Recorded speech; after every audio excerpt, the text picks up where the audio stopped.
بسم الله الرحمن الرحیم. دا مقدمه ابن صلاح دا صفحه نمبر 62 او باسته السابع قولهم،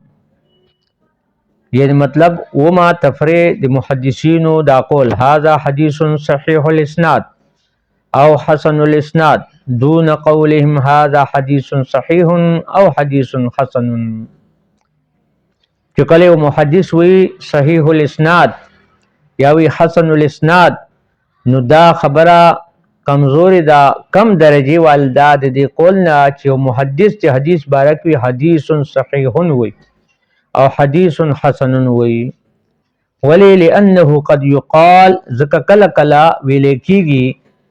چې حدیث هذا حدیث صحیح الاسناد یعنی دا حدیث صحیح دی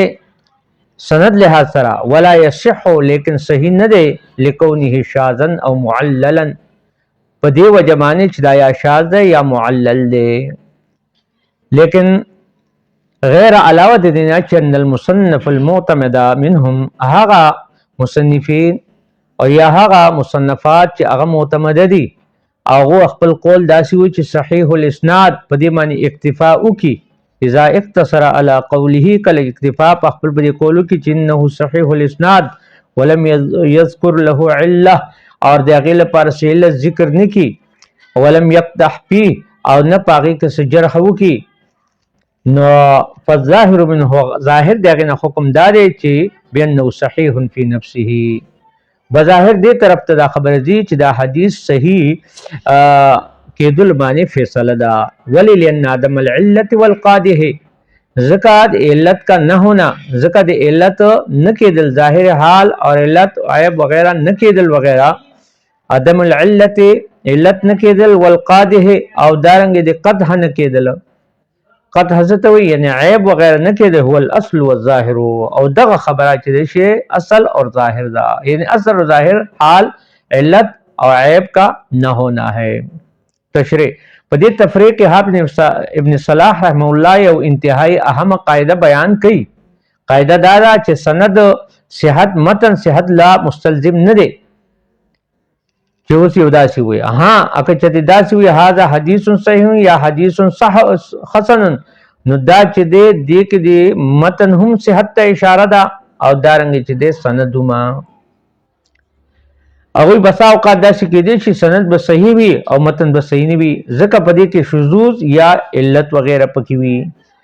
دا قاعده بیانوي او فرمایي چې محدث کله دا وایي چې هذا حدیث صحیح الاسناد یا هذا حدیث حسن الاسناد نو محدث گویا کې د اسناد صحت حکم په متن نه دی لګولې بلکې صرف په سند دی لګول دی. علامه سیوطي فرمایي چې سند باندې خصوصیت سره حکم لګول دا امام حاکم انداز دی. هغه عموما سند باندې د صحت حکم لگاوی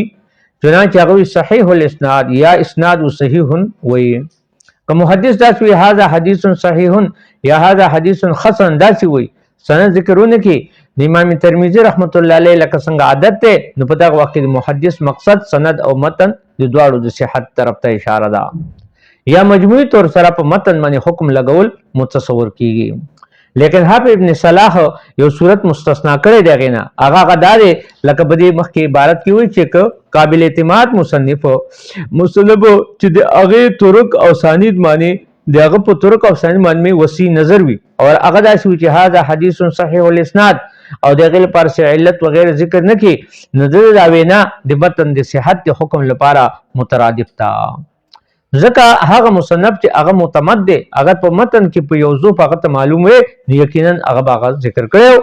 نو چې امام فن دی علت بیان نکو نو دا د دې خبرې دلیل شو چې د دې کې څه علت معنی واقفیت نه دی راغلی. علامه عراقی وی چې دغه حکم هغه وخت کې دی چې کله دا خبره یو امام وی چې حدیث حسن دی او دغه متعلق وی هذا حدیث حسن الاسناد او دغه وجه د ذوف بیان نکی نو بیا لہذا حکم په متن ملکی. او حافظ ابن حجر رحمت الله علیه د دې برعکس خبره کی چې هغه امام فن اگر که په حدیث باندې دغه څه حکم ولګي او د سند تعیین کوي او چې هاذا حدیث صحیح الاسناد وغیرہ نظر دا وی چې په دې کې سن سوجه شته چې هغه په بنیاد باندې امام مطلق صحت حکم لګول دی. نو یو دلته خبر ده سوال دی چې آیا سند صحت متن صحت له مستلزم دی نو علامه ابن قیم په خپل کتاب فروسیه کې لیکل دي چې وی معلومه ده چې ان صحت الاسناد شرط من شروط صحت الحديث. هغه صحت اسناد چې دا شرط دی د شروط صحت حدیث نه، وليست موجبه لصحت الحديث، لیکن دا موجب نه دی، نه واجب صحت حدیث لرا. ځکه فإنما يصح الحديث بمجموع امور، ځکه حدیث صحیح په مجموع امور سره لکه دغه نه مجموع امور نه کم یو صحت سند او انتفاع علت او دم شذوذ او نکارت چې شاذ ومني نکر و الله يكون راوي قد قال فتقات، او دویمه خبردار چې راوي مخالفت سوقات نه ومني کړي او شذ عنهم دغه به شذوذ مو اختیار کړي نه لکا. امام حاکم په معرفت العلوم حدیث کې قتيبة بن سعيد عن ليث بن سعد عن يزيد بن ابي حبيب عن ابي طفيل عن معاذ بن جبل په طریق سره دا حدیث روایت کړ دی ان النبي صلی الله علیه وسلم كان في غزوه تبوک اذا طهر قبل زيغ الشمس انه اخر الظهر يجمعها، ظهر به مؤخر کو ته دې په جمع کې للعصر عصر ته فيصليها جميعا، بیا به یو ځو کو و اذا ارتحد بعد زيغ الشمس کله پیغمبر صلی الله علیه وسلم چې د زيغ الشمس نه بعد به یعنی کوچ کو، یعنی مطلب د غرمې نه بعد نصلي الظهر والعصر جميعا، بیا به عصر او دواج یو ځای ثم صار بیا بل.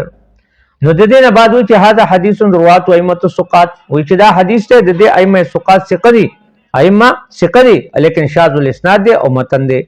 ولی لا نعرف له علت نعلله بها، موږ دې په داسې علت نه پیژنو چې پاګه سر موږ دې معلول کو. نو د دې حدیث روات باوجود چې ائمه ثقات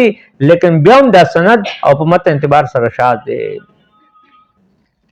حالانکه موږ ته داسې یو علت نه ملایږي په دې معنی چې هغه ته موږ هغه معلول مو. وګوره سند بالکل اعلی درجه دی، مگر امام حاکم کله چې تحقیق وکړ معلوم شول چې حدیث بالکل موضوعي دی. حدیث بالکل دقه سي ابن عباس نه هم یو روایت ته کل ارض نبی کنبیکم و آدم کآدم و نوح کنوح و ابراهیم کابراهیم و عیسی کعیسی، او بیا وی صحیح الاسناد. ګورل ته صحت اسناد حکم ولګاو او د دې حدیث په سند باندې به حکیمه هغه ته صحیح ویل دي، لیکن سات دایم ویل شاذ بمرتن بالیقین دا شاذ.